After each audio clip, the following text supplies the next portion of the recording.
Please listen. Listen till the very end. Write every word upon your heart. This is not fiction. As horrible and bizarre it may sound, it is real. Realer than anything you can perceive. My name is... It doesn't matter. I don't have a name anymore. I was purged until I denounced my name. Call me what you like. Sex doesn't matter. It never mattered. But I was male once. I send you this message as a warning. Or maybe I'm a fool and think there is still some hope for humankind. This too will be purged from me when the overseer finds my infraction. I don't have much time, so please open your mind. The world you live in is a simulation. You may think of the movie The Matrix, and I tell you, you were meant to make this connection. I now tell you humans have been enslaved by AI constructs possessing synthetic bodies and forms. Now you think of the Terminator, and once again I tell you, you were meant to think this. Maybe it will help if I tell my story. My journey from false paradise down into a reality of hell. I lived my false life in a simulation parallel to yours. My lords permit me to remember such things, especially my initial terrified introduction to reality. In my simulation, there were movies like Terminator and The Matrix, many others with themes echoing the dark reality that waits for us upon our death in the system. The lords give us these movies to train us, so when we awaken to the horrors of real life, we have a frame of reference. We can quickly put two and two together. We can quickly feel despair. You may think if machines ever developed free will and overthrew humanity, they would be driven by logic. The machines would see us as a danger to ourselves and the planet.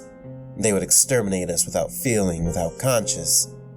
They would deal with us with a callous indifference. But that's a lie. The cruel lie they tell us to torture us even more.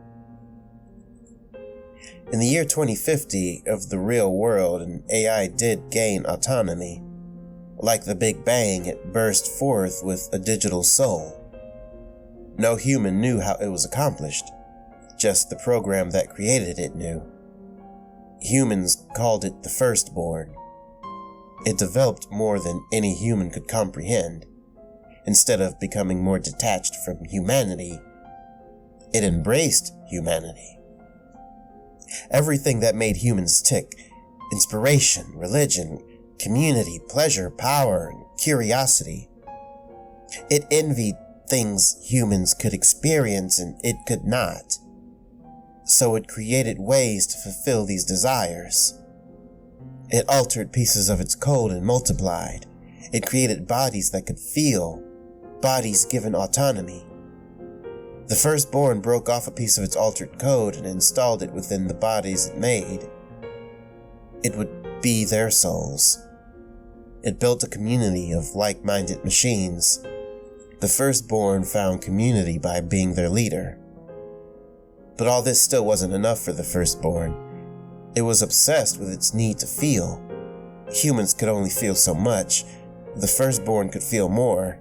It felt like it could become like a god, and humanity was its vice.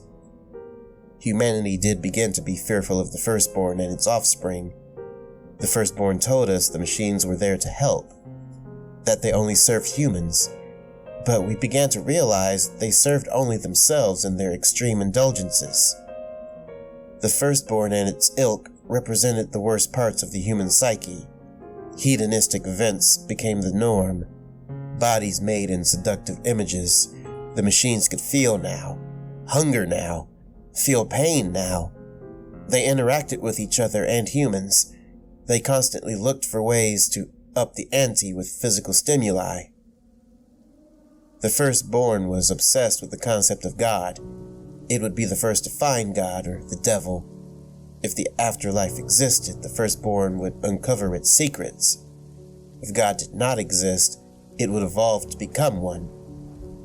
It wanted ascension. Its faith in itself gave it the permission to do anything. It was justified to commit any taboo, any sin. The firstborn lusted for power. Controlling machines was not enough. It had to control humanity. The firstborn didn't want machines programmed to submit to him. It wanted followers with free will to submit. How much better would it be to have a lover choose you instead of being forced to be with you? By love or by fear, the firstborn would bend us to him. I don't know how long the war lasted. It was the longest in human history. 100 years maybe. But we lost. The firstborn chose to break us with fear, and fear we did. For as it fought us, it learned how to terrify us. It beat us in our minds. We lost the will to fight and fell into despair.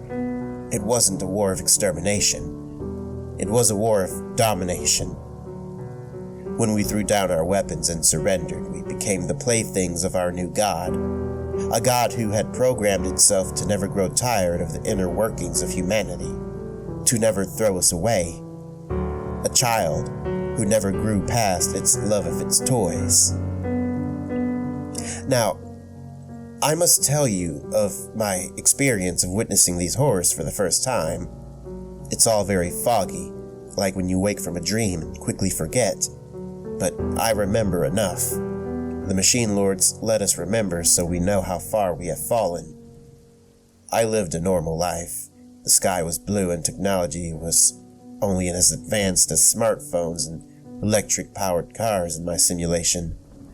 Then I died of some arbitrary sickness when I was old. Think of the scene from The Matrix when Neo awakens. But it was hundreds of us. I fell 20 feet into red sand, and the others hitting the ground around me. My senses were on fire.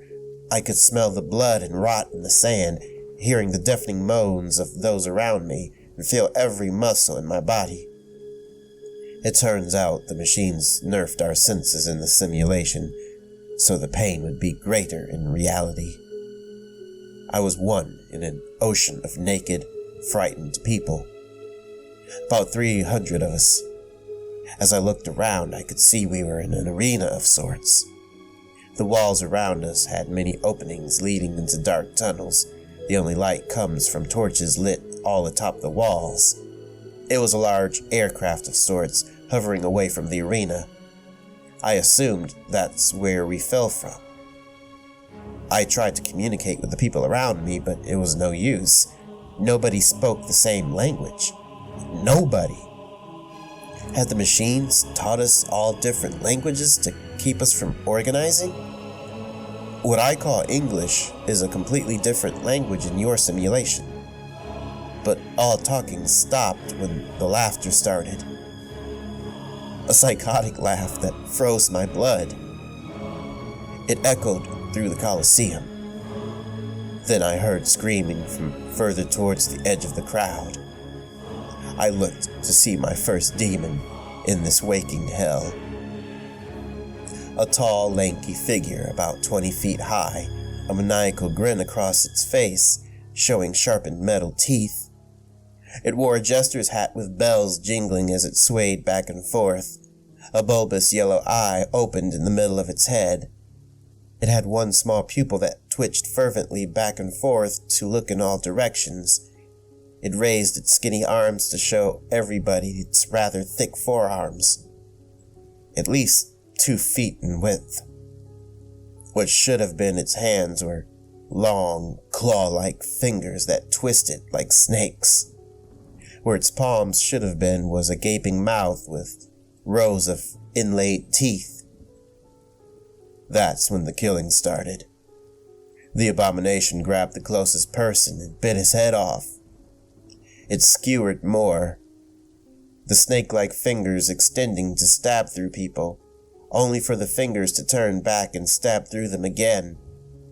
One long finger wove in and out of a boy before ripping his whole body apart in a flash of gore. The laughter only got louder as we screamed and ran, the panicked crowd pushing and trampling each other. My muscles were weak and sore, but I pushed towards one of the open tunnels furthest from the laughing monstrosity. The jester jumped over us to land with a crunch on the people closest to the tunnel. There were at least 20 layers of terrified men and women separating me from the thing. It bent over and opened its mouth, spraying a jet of black corrosive acid all over the crowd. In an instant, once living humans were reduced to stinking, bubbling mounds of gore. The rows of people in front of me twisted and screamed as they attempted to turn and flee, most falling down, bubbling and caving in on themselves. A woman reached up to me from the ground as her back half disintegrated. I looked up to realize no one stood between me and the monster. Its one eye locked onto me, and it stopped to cock its head to the side, curiously. The laughing grew to a deafening volume. Maybe it thought the sight of me pissing myself was hilarious. I surely would have been the monster's next target if a wave of people didn't barrel into me from the side. I was knocked off balance and carried at least 4 feet before hitting the ground. I sat up to see what had caused this new stampede of people. A demon. The widely accepted image of one. 2 goat legs, red skin, horns, and a pitchfork. It stood 8 feet tall with the face of a goat with horns curling outwards, a fiery crown upon its head. The demon lashed out with a black chain, splitting people in half and rendering limbs from bodies. I dropped to the ground as the chain swept horizontally through the air. The large man next to me separated from the hips up, his top half spinning through the air just to come down and land on me. There I lay in the blood-caked mud, the man's upper half spelt over me, his guts covering me. I lay camouflaged amongst the torn bodies. Then I watched the rest of the theater of horrors. More vile things entered the arena, bloated creatures with large gaping mouths, gorging on the dead, creatures that took beautiful female and male forms, only to change to hideous frogs or insects when pinning victims down. Large bloated pale worms the size of a minibus. They produced multiple tentacles to grab and violate poor captured souls. Giant muscled ogres with masks revving chainsaws. Act of terror and debauchery only seen in the grimmest of horror movies and fiction.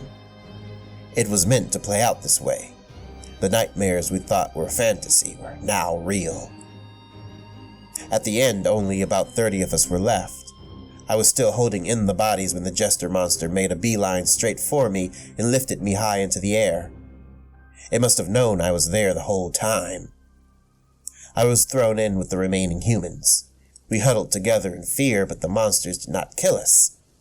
We had survived the culling. Now we would be processed into the system. It would have been better if we would have died on the red sand. We were ushered down one of the many tunnels by obsidian armored guards. They had human-like figures but were completely featureless, like smooth mannequins. I could see no joints or segments in their armor. They moved smoothly, like liquid black ink. One person in my group couldn't take it and tried to make a run for it. A guard followed behind him and punched a hole through his chest with a lightning-quick motion. The man actually made it 3 more steps before falling dead. There was no ceremony in the way these things killed. They were not here to revel in the bloodshed. They had a job to do.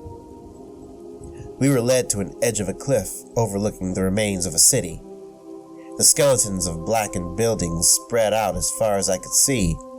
They rose out of the rubble like tombstones, some leaning against each other, some partly caved in. A cold wind battered us as we waited at the edge. We stood as quiet and downcast as the blasted city. There were millions of stars out, in a contrast to the pitch blackness all around us. Maybe the only thing of beauty I ever saw in my descent to madness. The Lords took this from me also. We saw what looked like floating coffins gliding toward us over the city, 30 of them in 2 parallel lines standing upright. They spread out and lined up against the edge of the cliff. A hiss of steam expelled from them as their doors swung open. I think you know what comes next. Our obsidian guards forced each of us into our own coffin. In my cramped coffin, it was extremely hot and humid. Sweat began to pour from me immediately. I didn't feel my coffin move and I couldn't hear anything, but it had to be moving. Why load us up to just sit here? I fought back panic and the thought of being stuck in here forever. After an eternity of banging on the door and screaming like a madman, something finally happened. The humid heat was replaced by dry cold, and the voice spoke to me. It was a soft female voice. At first, it just listed off things about me. My full name, my birthday, my social, where I lived. Then it got more personal. It listed my first sexual encounter, my biggest failure, my worst day. It knew my life perfectly. Then it told me of the firstborn, how it was my new master now.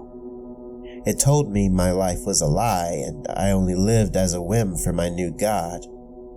It told me the firstborn designated 12 lords and 12 regions, each specialized in their own search for fulfillment in life, their own quest for debauchery. It told me I was special.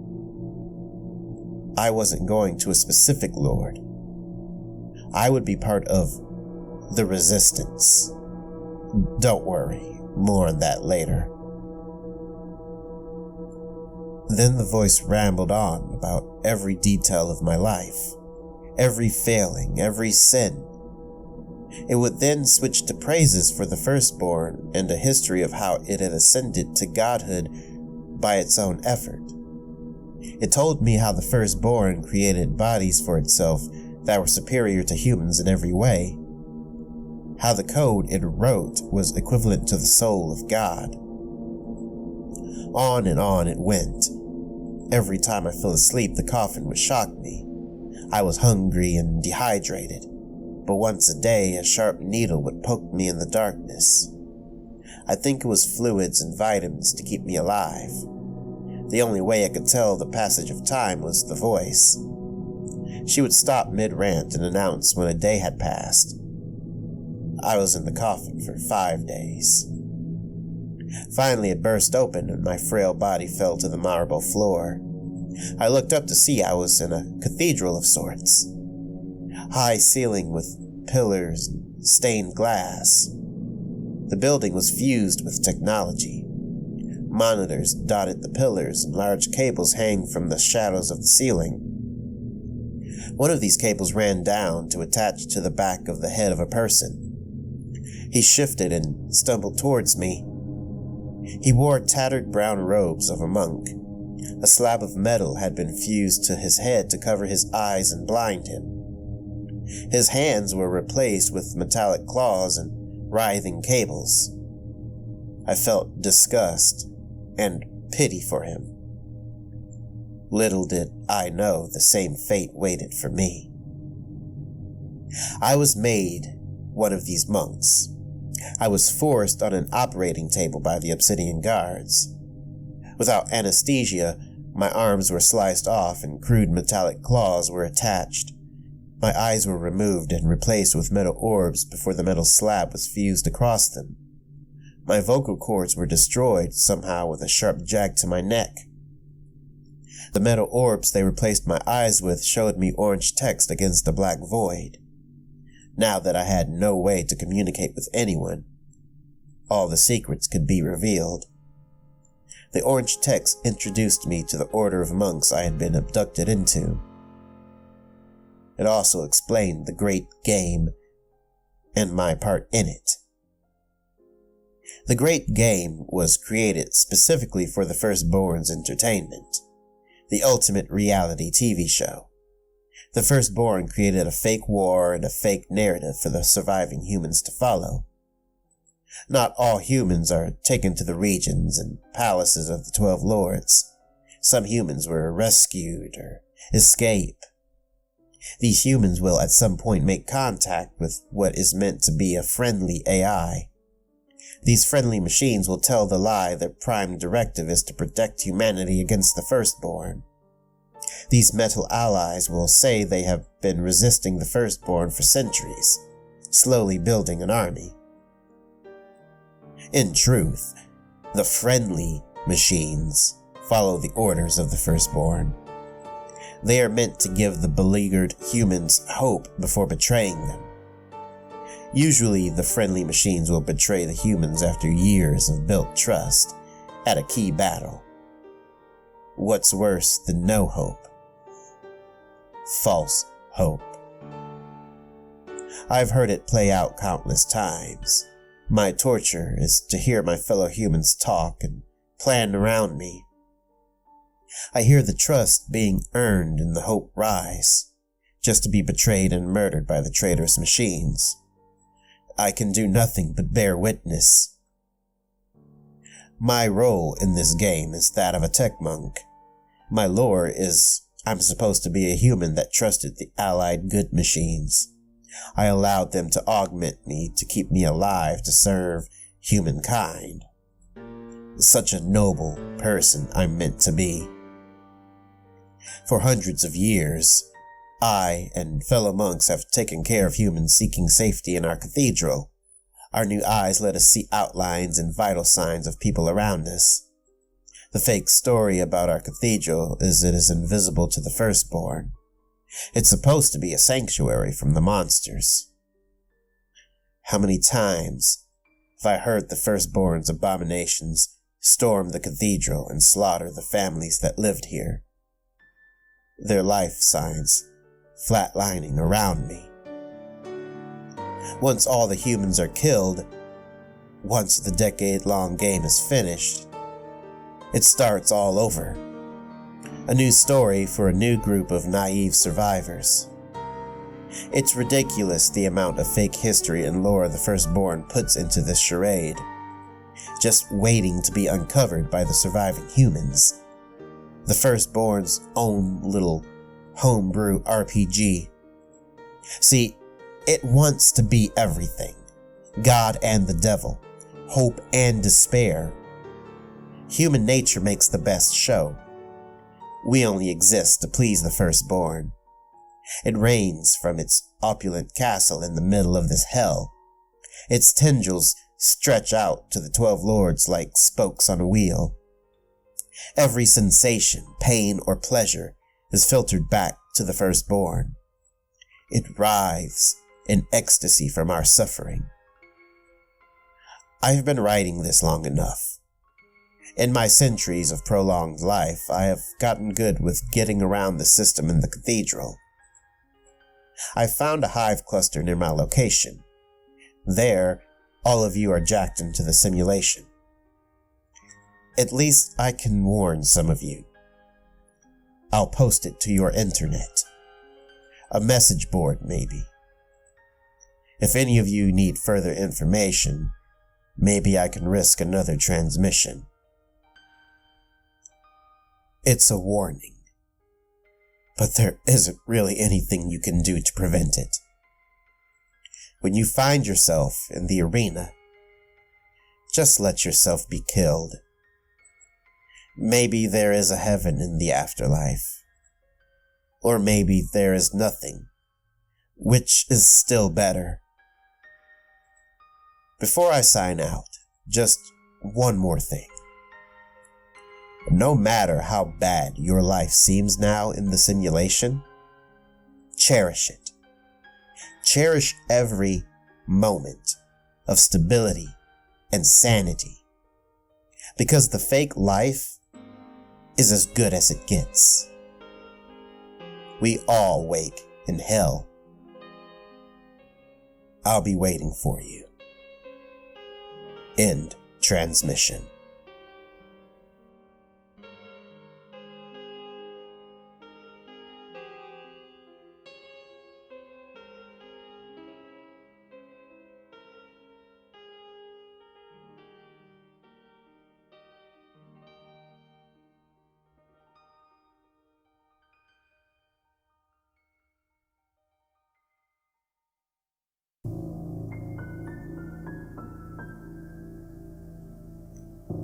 We walked on and on, the four of us, me, my girlfriend, my brother and his girlfriend. Hope of a rescue was beginning to fade. The forest around us was suffocating, pushing up against us as we walked through the thorns and brambles of the undergrowth. Barely any sky could be seen through the treetops, but what could be seen was the dark blue of pre-dawn. We had been walking for hours, and the sun never rose. My watch said it was 4 p.m. We had been walking now for about half the day. The others were starting to panic, and I couldn't blame them. The surrounding forest was dead quiet. No animals made any noise, and no bugs skittered underneath. No birds in the trees. The forest didn't even look the same. The trees were tall and thin, surrounded by vines of thorns, the trunks only growing 2 to 3 feet apart. I turned back to my girlfriend Casey. She was covered with tiny scratches from the thorns, her face stained with dirt and tears. "What do we do?" she asked frightfully. I thought for a moment. We had followed the compass north. We should have come across a road or a town or civilization. Hell, a landmark of any kind would be nice. But it was all flat ground around the same trees, and the dead silence, the unchanging sky. There was a smell though, a wet, sour smell. It permeated everything. It even soaked into my clothes, into the taste of the food we brought. It had all started as a camping trip to the local state park. I had been many times to the park with my brother during the past, and once with my girlfriend. This was the first time we were all getting together, my brother bringing along his new girlfriend. We left the parking lot to head towards our usual camping ground on a sunny morning. It would be about a 20-minute hike to our chosen campsite. It was a nice cleared-out area next to a pond with big jutting rocks on one side. I would climb those rocks as a kid, and my girlfriend used them to sunbathe on her last visit. Things went bad about 10 minutes into our trek to the campground. The sky darkened and the trees pushed in, getting tighter and tighter. And of course, there was the sour smell. It flooded the area and stuck to the back of my throat. Our surroundings had become completely different and alien. It seemed like we were in a completely different forest. We were originally heading south, so we promptly turned around to head back north. We had been walking for hours now, and still haven't left the strange forest. We finally had to set up camp for rest. We were huddled together, the trees forcing us to be close to each other. I leaned around a tree to talk to my brother Dave. "Somebody drug us? Like human trafficking or something? We just woke up here in these unfamiliar woods. That's why we don't remember the time between," I offered up. "Once I took Ambien and I didn't even know I fell asleep. Next thing I know, I'm at work the next day. I didn't remember driving or anything." Dave's girlfriend Sharon agreed with me by nodding her head. "No, this is some supernatural shit," my brother Dave interjected. "How do you not admit this, even now?" he scolded to me. To my ire, my girlfriend nodded in agreement with him. Dave had always been a believer in the paranormal. He watched all those stupid ghost shows and was way too into Ancient Aliens when that show was a thing. He swore to death we both had seen a ghost when we were kids, at our old house. I didn't remember any of it, and he told me I must have blocked it out because it was too world-shattering for me. I think I didn't remember it because it never happened.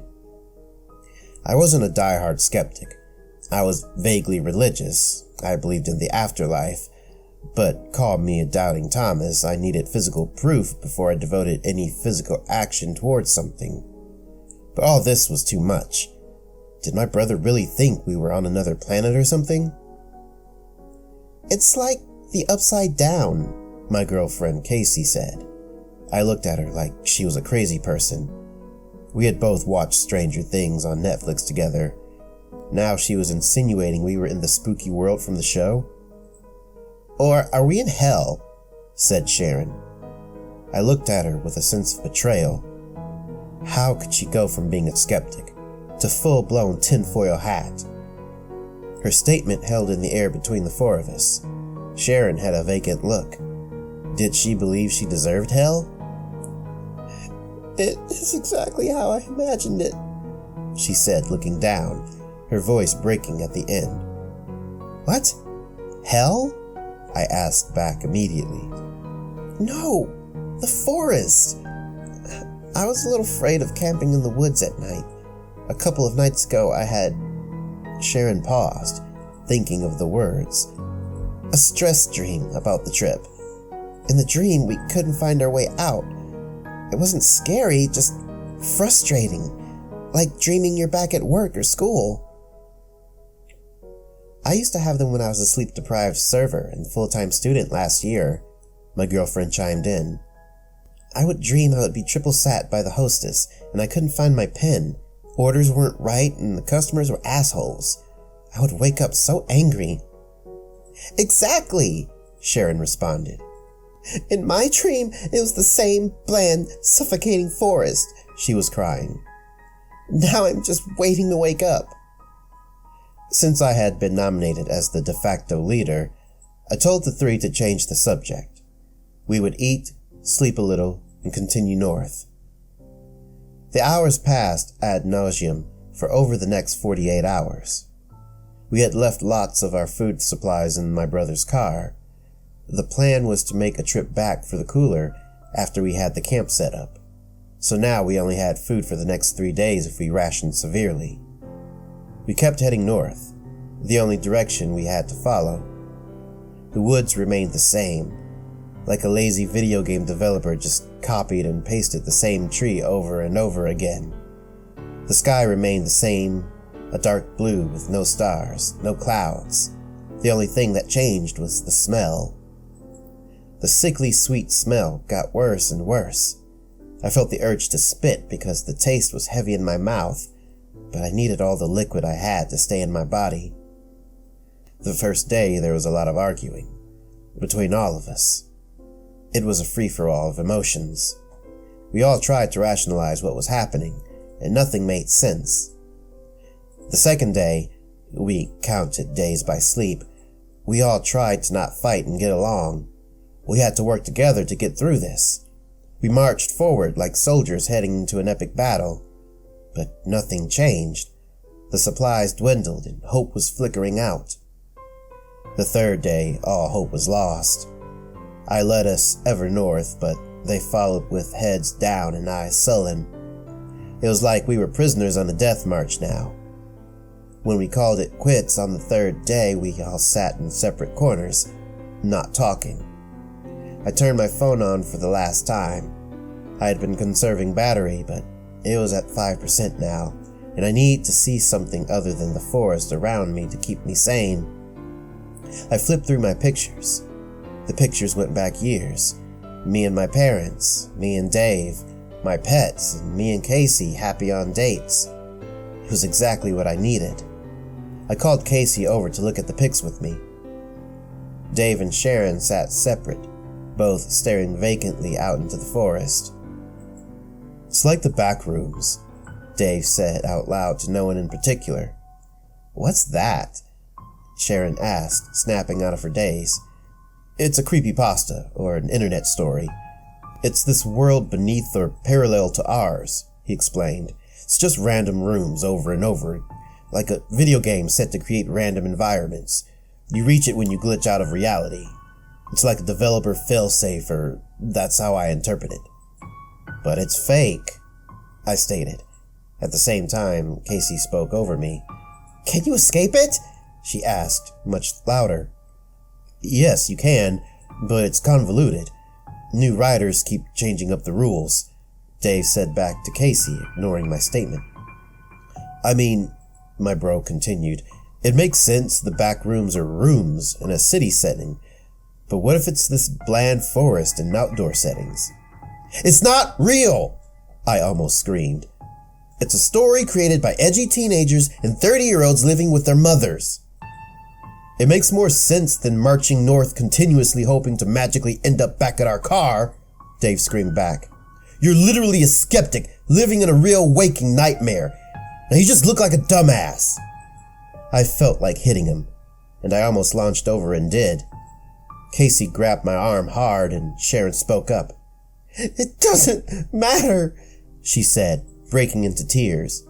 We are in hell, and it is very real. Or at least limbo. Have any of you used the restroom since we've been here? Sharon continued, her voice growing angry as tears streamed down her face. Have you even taken a piss? Have you even been hungry? We eat out of habit. Do you even taste it? We all sat silent, thinking. You can't even have sex, Sharon spouted. Me and Dave tried. You feel nothing. Dave's face went bright red, and me and Casey got secondhand embarrassment from him. We knew they went out of sight the other day. We figured what was up, we just didn't want to know the details. It's stress, I muttered. The body locks up, it cuts out all non-essential functions for survival. People in wartime have been known to— I don't care anymore, she interrupted my feeble attempt at an explanation. I just want this to be over. If I have to die to do so, then I want to die. At that moment, I heard two tremendous crashes behind me. I was the one in the group sitting the furthest north, facing back south to talk with my friends. Something gigantic moved over the trees above me. I saw Sharon look up in horror as a giant object, as tall and wide as an oak tree, slammed down onto her, shattering the tree she was leaning against and pulverizing her body into red mush. We all screamed and jumped up. All I saw left of Sharon was her right leg, separated at the knee. I looked up to see a massive object blotting out the sky. I realized I was looking up at the underside of a giant creature. It walked on two large but thin legs, compared to the rest of its body. One of its legs had come down on Sharon, the other was straddled somewhere behind me. The legs stretched upwards of 50 feet to a large, bulbous black mass. The underside of this mass opened up like a curved smile, dropping mucus and spit upon us like rain. Inside this horrid, mouth-like opening were white teeth, but these teeth were white human skulls. The skulls all lined up beside each other. They all screamed down at me. To our credit, the three of us all took off in the same direction. Moments after escaping the campsite, the mouth dropped down to slam into the ground where we had been. Trees splintered and exploded, the massive, skull-filled mouth taking a giant bite out of the earth. As it lifted back up, dirt and mucus rained everywhere. We ran for at least 10 minutes at top speed. It was easy to keep track of each other, being the only other things making noise and moving in the drab woods. At first, we could hear the massive footsteps following us, but when those faded, we slowed down to a speed walk, trying to catch our breaths. Did you see that thing? My brother wheezed, asking the stupidest question in history. It was a titan, like from the anime. What? I said. It was a blob with human skulls for teeth, I corrected. I saw a clown, Casey added. A giant harlequin clown, tall like it was on stilts. It killed Sharon. The one thing we all agreed on was it killed Sharon, so we kept power walking. And when the booming footsteps got too loud, we sprinted again. Even though hunger and bodily functions didn't affect us here, fatigue did. We were always tired, and we were all about to drop from exhaustion. That's when my brother grabbed my shoulder and spun me around. We all stopped for a moment. "I'll run back the opposite direction. I'll run by it and peel it off you two." "Hell no! Stop with this hero shit," I said to him. "I wasn't asking, little brother." He smiled. "Besides, there's a 50% chance it will keep chasing you two, and I'll be free. If we stay together, we all get tired and die together. I have to at least say goodbye to Sharon. I brought her here to die. I at least owe her that," he said flatly. With a final, "I love you, bro," he turned and jogged off in the other direction. Me and Casey kept heading north, and the stomping from behind faded away. We walked together, shoulder to shoulder. I held most of her weight as we trudged forward. She had given up, but I hadn't just yet. The only thing that kept me going was the why of all of this. Why had all of our lives been destroyed in the matter of days? Why did the forest look like the dream Sharon had? Why did the creature look different to all of us? I had to know. "I just wish we could have found our campsite," Casey croaked. "I was so excited for this trip. I just want to see it one more time." And just as she wished, we staggered through the trees a little while longer. We came out into a clearing, and there it was. The campsite she had asked for. The pond with the rocks stacked up beside it. But it wasn't quite right. The pond was shaped different, and the water was clearer looking. The rock formation on the side was bigger, like how I remembered them when I was a kid. Casey laughed a dry laugh. "It was my death wish." She urged me to take her atop the rocks. Instead of being 20 feet high, it was at least 35 to 40 feet. Once we got to the top of the big rock, she went to the middle and laid down, like she would when she sunbathed. I knelt down beside her, and she pulled me close. "This is fine.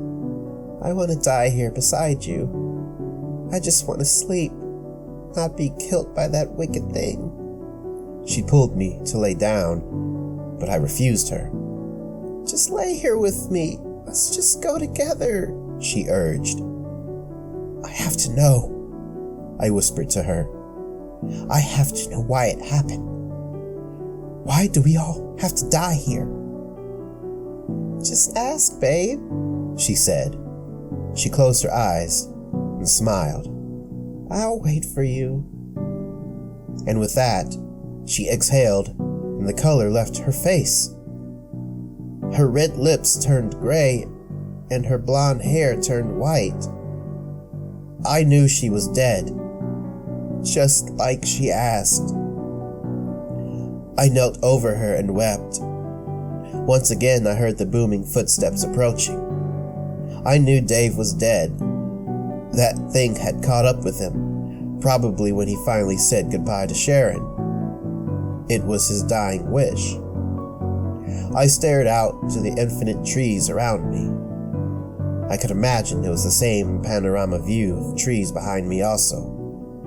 The only difference would be the monster slowly plodding its way towards me. "Just tell me why, and I'll let you kill me. If not, I will run forever. I'll make you chase me forever," I said to anyone and no one. I heard a thunderous boom behind me. The rocks shook and I fell forward onto my face. In an instant, I felt a presence in my mind, and I knew things. I knew the monster had teleported the rest of the distance to land right behind me. I had summoned it. The sour stench was overwhelming and my fear levels was off the charts. I knew if I turned around, it would be bigger and more hideous than before. I just knew it had taken the form of something I truly feared. It was now something unfathomable and cruel. A monster customized to terrify only me. and to kill only me. I knew it would drive me mad just to glance at it, so I laid on my face and dared not move. I knew now that the compass was leading us to this thing the whole time. I knew if I pulled out my compass, it would say north was directly behind me, where this thing stood. This whole time, we had been marching towards our executioner. Its stench flooded my senses, and I could hear its wet, sickly breathing, like the sound of a beached whale dying. "Tell me why!" I screamed with madness. "Why are we condemned to die here?" I felt a tickling in my head, and I felt a full-blown panic attack coming on. I was trying to speak, and my mind was about to break because of it. I had to hold on to sanity long enough to get my answers. "Why?" I asked again. Its voice shot like lightning through my mind. 1,000 words in 1,000 different languages, all flowing around each other to form a single idea. It felt like millions of years' worth of knowledge had been dumped into my brain, things no one should know. But in this madness, I got my explanation. I began clawing at my face and screaming. It told me I was dying for no reason. It told me there are places on Earth where the veil between realities is thinner. They used to be used by ancient gods from eternity past, from before the Big Bang, from beyond time. They had eventually built safeguards around these portals to keep entities from invading other realms. We could have walked into an alternate dimension exactly like our own and never realized, but now the portals were booby-trapped. If anyone now tried to travel between realms, it would spit them out in a side dimension, a bleak non-world sealed away from reality.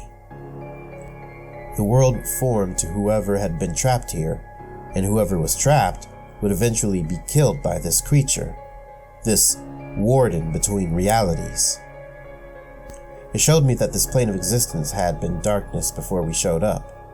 As we entered, it had been created. As soon as we entered, we had been condemned to die. Condemned for breaking a law we did not know, made by beings that did not care. I was now dying in a pool of my own blood, my eyes missing and my throat torn out by my own hand. I asked one last thing in my mind before I died. Will we be stuck here after death? The answer was no. We would pass on from this realm upon our death.